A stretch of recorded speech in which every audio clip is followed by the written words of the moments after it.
का रौरव बच्चा 13 से 19 साल के बा और रोज रोज रवा से झगड़ा करता। देखिए, यहाँ पे रउआ अपना आप के क्वेश्चन मत करी, अपना आप पे सवाल मत करी कि रउरा में गलती बा और ना कि बच्चा में गलती बा। बच्चा जौन इस एज में बा 13 से 19 साल के बच्चा, ई एज में बच्चा जनरली ओकरा अंदर बहुत सारा शारीरिक चेंजेस होला, बहुत सारा इमोशंस होला। तो ओकर अंदर जब ब्रेन बा और जो इमोशंस बा ओकर बहुत ज़्यादा प्रभाव पड़ेला ओकर बॉडी के ऊपर, ओकर हाव-भाव के ऊपर, ओकर स्वभाव के ऊपर। तो यहाँ पे सब माँ-बाप से हमार रिक्वेस्ट बा कि रउआ सब अपना आप पे बहुत कंट्रोल रखी और बहुत समझदारी से डील करी। एकरा मतलब ई नइखे कि बच्चा रउआ के दिन भर गंदा से बात करता रउआ सुनी, बिल्कुल ना।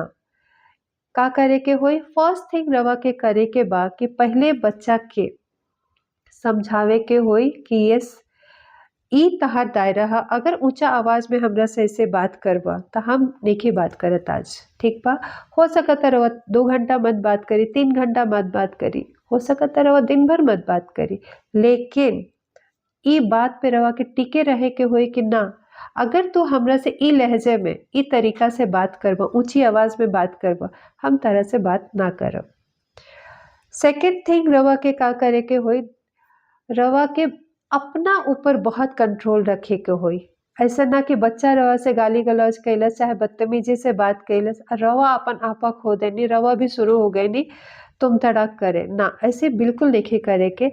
रवा के अपना ऊपर कंट्रोल रखे के होई, थोड़ा ध्यान देखे के होई। कोशिश करी कि वो मोमेंट पे वो टाइम पे रवा बिल्कुल भी लेक्चर मत दी, कोई ताना मत दी, साइड ले ली। तीसरा चीज रवा के करे के होई कि रवा अपन बच्चा के दिन भर मान लीजिए कि बहुत बुराई बा बच्चा में, बहुत ज़्यादा उल्टा-सीधा अनाप-शनाप बोलता, बहुत ज़्यादा खराब होल जाता। लेकिन कोई तो एक काम अच्छा करत होई, जब वो कोई एक काम अच्छा करत होई, वो एक काम के रवा के तारीफ करे के बा।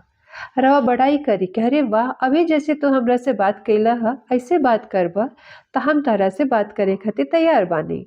लेकिन ताना मत दीही और कोई लेक्चर मत दी, बस तारीफ, एक लाइन में तारीफ।